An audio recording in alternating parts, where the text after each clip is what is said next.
They called me the Boston Strangler, but to me, it was never about the thrill of killing, it was about control. My name is Albert DeSalvo, and I once walked the streets of Boston as an invisible predator, a man who knew the secrets hidden behind every locked door. I wasn't born a monster. I was made. My childhood was a battleground, filled with rage, humiliation, and fists. My father's fury was a constant storm, and my mother bore the brunt of it.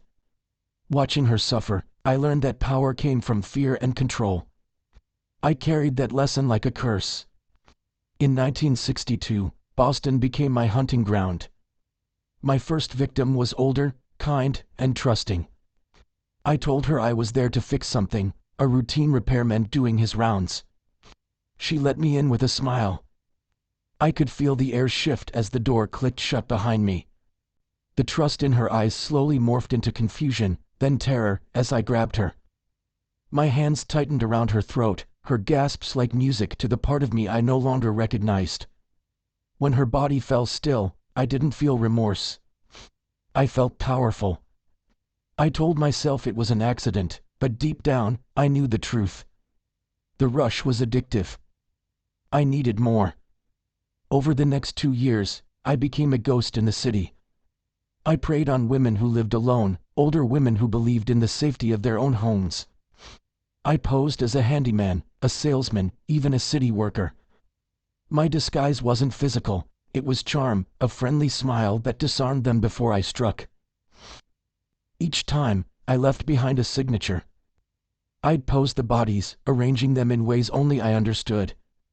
It wasn't enough to take their lives, I wanted the world to know it was me, even if they didn't know my name. The newspapers dubbed me the Boston Strangler, and the city trembled with fear.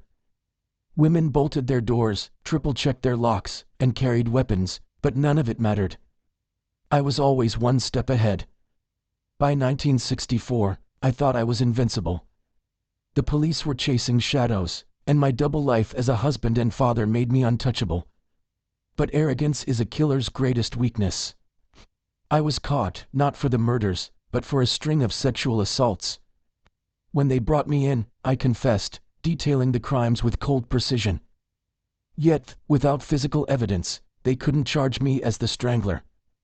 I was sentenced for the assaults instead, left to rot in prison with my secrets intact. In 1973, my story ended in violence. I was found stabbed to death in my cell, the same power I once wielded turned against me. The legacy I left behind is a question mark.